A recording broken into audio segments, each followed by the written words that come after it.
DICE finally revealed the content coming in Season 5 New Dawn, and while it looks cool, it may also mark the end of support for Battlefield 2042. Today they dropped the public reveal trailer and also gave me a behind-the-scenes look at the upcoming content. Let's take a look at the new map and all that info, and eventually work our way around to new signs that indicate this could be the end for 2042.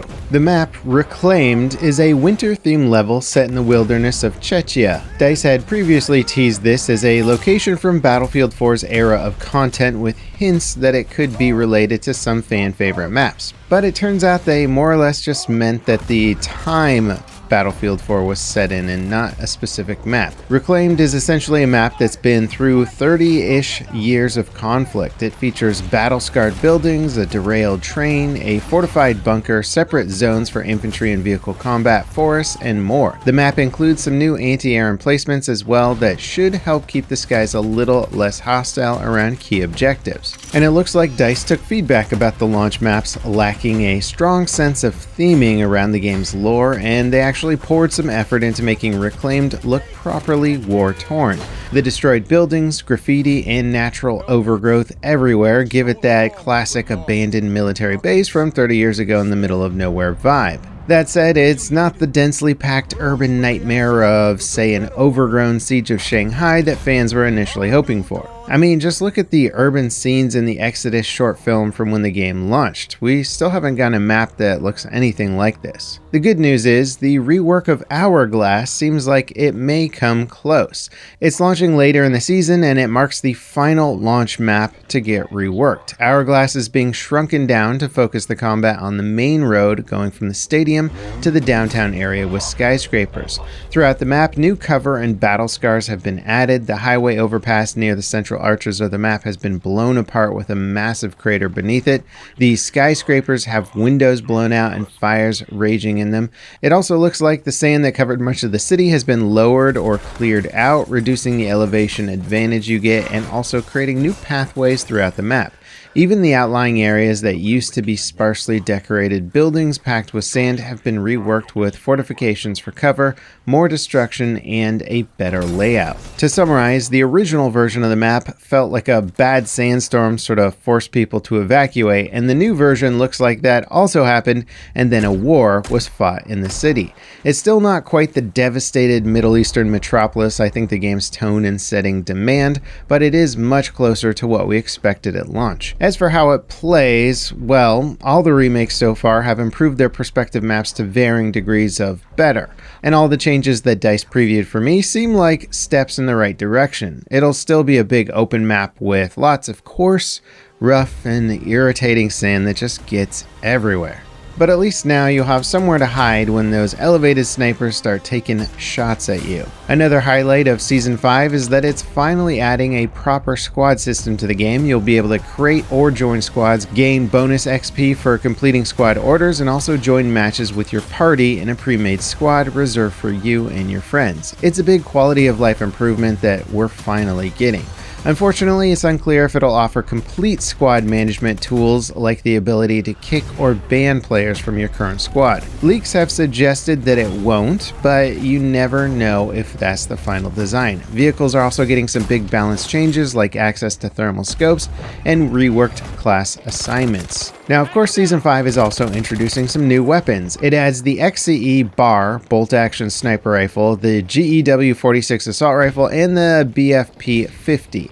DICE described the XCE BAR as a gun with expanded attachment capabilities that will be adaptable to various combat ranges. The GEW-46 is basically a reimagining of the G36C assault rifle, and the BFP-50 is basically the Desert Eagle. As for vault weapons, DICE are adding additional attachments from 2042's weapon roster to them, and also adding the universal weapon skins as cosmetic options.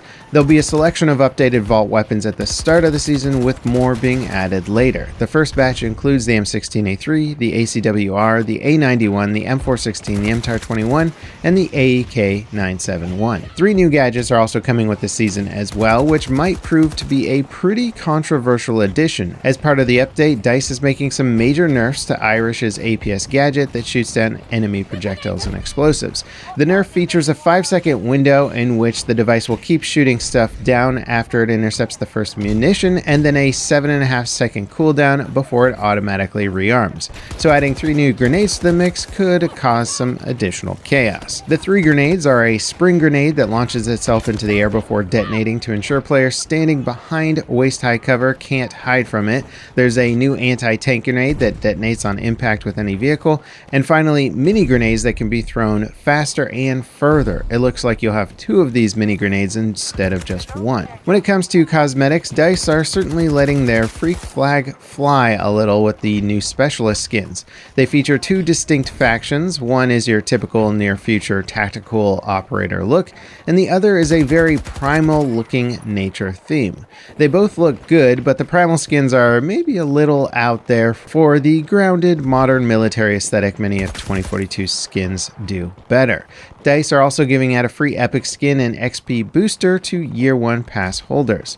Now technically Season 5 is the start of 2042's year 2 post-launch content, but the big question everyone really wants answered is whether or not support will continue for a 6th season and beyond. DICE accidentally leaked some year 2 content placeholders via their desktop app client a while back, but they've been virtually silent on whether or not support for the game will be extended. And furthermore, Battlefield Community's data digger Temporeal recently just found that all of the original Origin IDs have now been updated, and there are no longer any signs of content beyond Season 5. Going by Steam player counts, which keep in mind is a wildly incomplete look at the game's overall player base, 2042 has really thrived and died on the back of its big content launches.